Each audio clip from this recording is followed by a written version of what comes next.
What's up guys, and welcome back to another episode of the Realistic CM. It's episode number 60 and we start today's episode off with the FA Cup 5th round here at the Emirates, 3 days after our first major honour was picked up here with Arsenal on the back of the win against Crystal Palace at Wembley in, I will be honest, one of the worst cup finals I've ever had to play. It was that bad that I scrapped my live commentary audio and just did a post commentary over it instead. But regardless, as we mentioned in that game there, a win is a win and it is done. We have our first major honour with Arsenal since joining here in North London at the start of last season. So the Carabao Cup is in the cabinet, and heading into this game here again, FA Cup 5th round, taking on the Cherries right now, sat in the Championship. Obviously, I seem to mention it every single FA Cup tie we have, but I do have this supposed record of being a cup specialist after our 3 years with Burnley, but last year getting knocked out in the FA Cup 4th round by Everton. This year needed to be better. So taking on Bournemouth, feeling very confident indeed. We fell behind early, surprisingly so, Philip Billing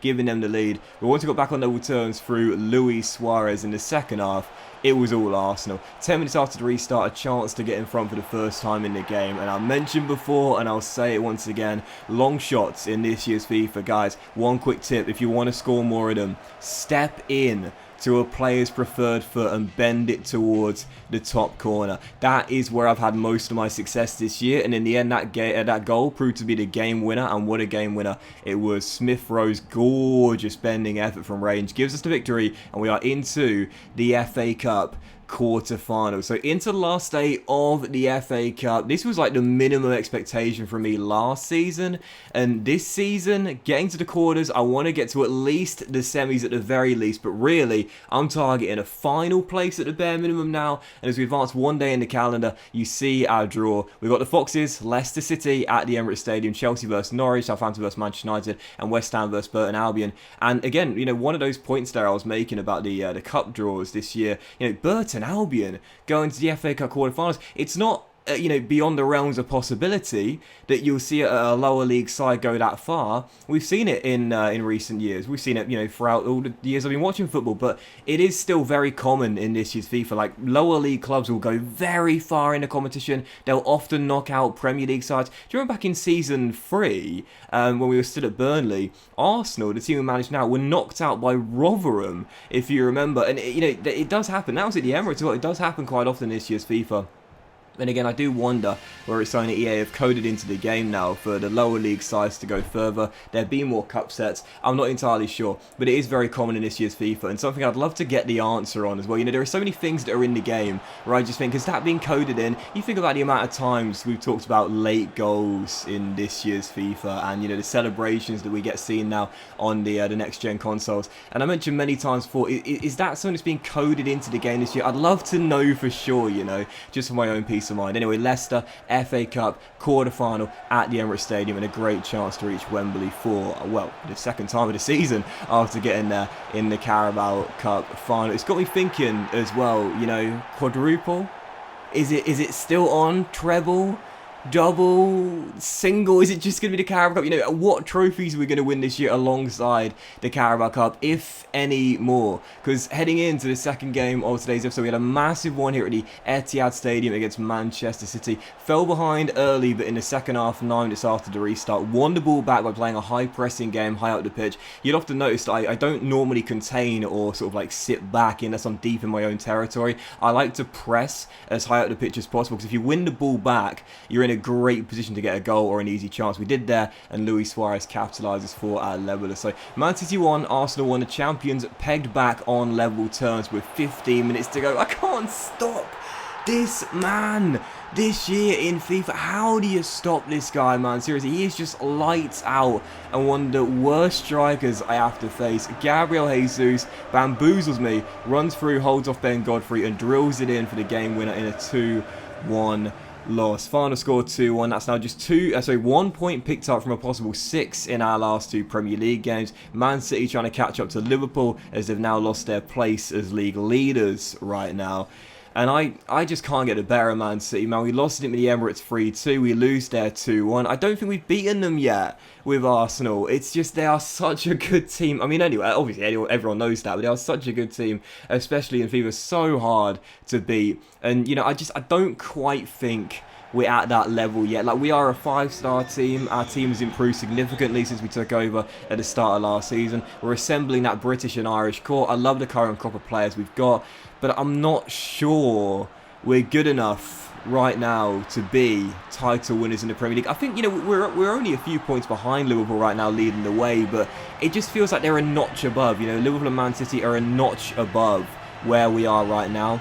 And in the Champions League as well, for the second leg of the round of 16 tie, where we drew 1-1 at the Emirates Stadium, a very credible draw against the holders, Real Madrid in North London. Heading to the Bernabeu, we knew we'd have to score, and when Martin Odegaard, recently on loan at Arsenal, gave Real Madrid the lead, I tried and I tried and I tried to find a goal to get back on level terms, but unfortunately I was just restricted to long-range shots in this game, just couldn't get inside, and then had to show you this as well, second half.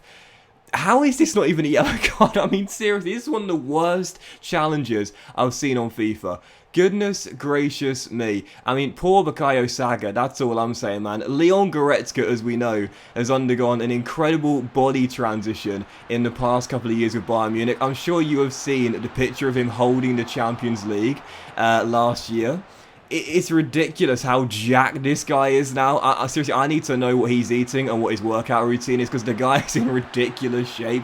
Poor Bukayo Saka, he got hit like a ton of bricks there from the German, and somehow it wasn't even a booking. But anyway, 1-0 was the final score, and to be honest here, I tried and I tried and I tried to break Real Madrid down, but their defense was absolutely watertight. And it's so frustrating, because we got a couple of great chances in the first leg. Obviously, we scored one as well, but in that game there, I just could not break them down at all, could not get inside. The only chance I really got was Martinelli's bending effort going off target, and in the end, had it not been for Leno, we probably would have lost by more than one goal. But that is it, as we predicted, out of the Champions League and knocked out by the holders and one of the favourites to retain it. No shame whatsoever in getting knocked out by one of the best sides in the world. Real Madrid, Champions League winners of last year, they're through to the quarterfinals, and our adventure in Europe this season ends in the first knockout round. But to be honest, whilst the board said to us they wanted to reach the final, I was like, nah, come on, mate, that's not going to happen. To me, I was thinking quarterfinals, semi-finals at best. At best. This is our first year back in the Champions League.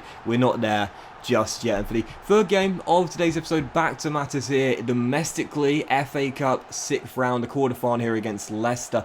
Struggled to create too many chances in this game. Kasper Schmeichel was looking pretty confident between the sticks. We would get a chance later on through Tariq Lamptey, and I gotta say, man, what a great signing he has been this season. Absolutely superb addition to our team coming in from Brighton. And with 2.5 minutes to go after we got the first goal, it's one of those games where, like, you're pushing and you're pressing, you just can't find a goal, but once you get the breakthrough, you're in complete control. Exactly what happened there. Got ourselves in front. Once we were in front, it seemed like the game was done. Leicester didn't really cause too many problems at all with 2 minutes to go. Bukayo Saka makes it 2 after Kieran Tierney stormed down left, and there it is. We are into the FA Cup semi-finals. Whilst the quadruple dreams have gone, the treble dreams are still alive, as are the domestic cup double dreams. So after doing my post-match interview, we'd see who would face Chelsea, West Ham or Manchester United, and Arsenal have got in the semi-finals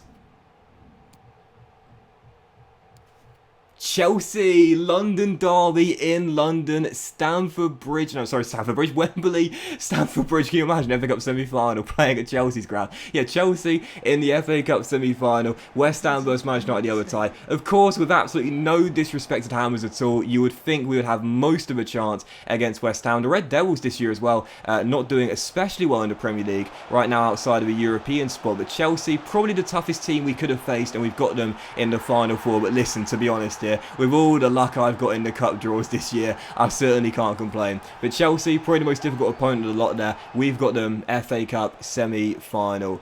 And I've got to say, again, based on how we've played this season, once again, like every other round, we probably are favourites, but not by a long way. Chelsea directly below us in the table in 4th. That is going to be a very tight semi-final time. For the 4th and final game of today's episode, back to matters in the Premier League finally, as we will take on Fulham, having a very good season right now in 10th place, taking on the lads from Craven Cottage. Should lead in the first half through Josh Da Silva, and then the second half doubled our advantage through top scorer Luis Suarez. It was the first time I had a goal decision system as well. I haven't seen this for such such a long time. The ball definitely crossed the line. It was almost a great goal-saving clearance on the line there, but anyway, Suarez does get another goal in his pursuit of the Golden Boot in a 2-0 victory. We're not giving up yet.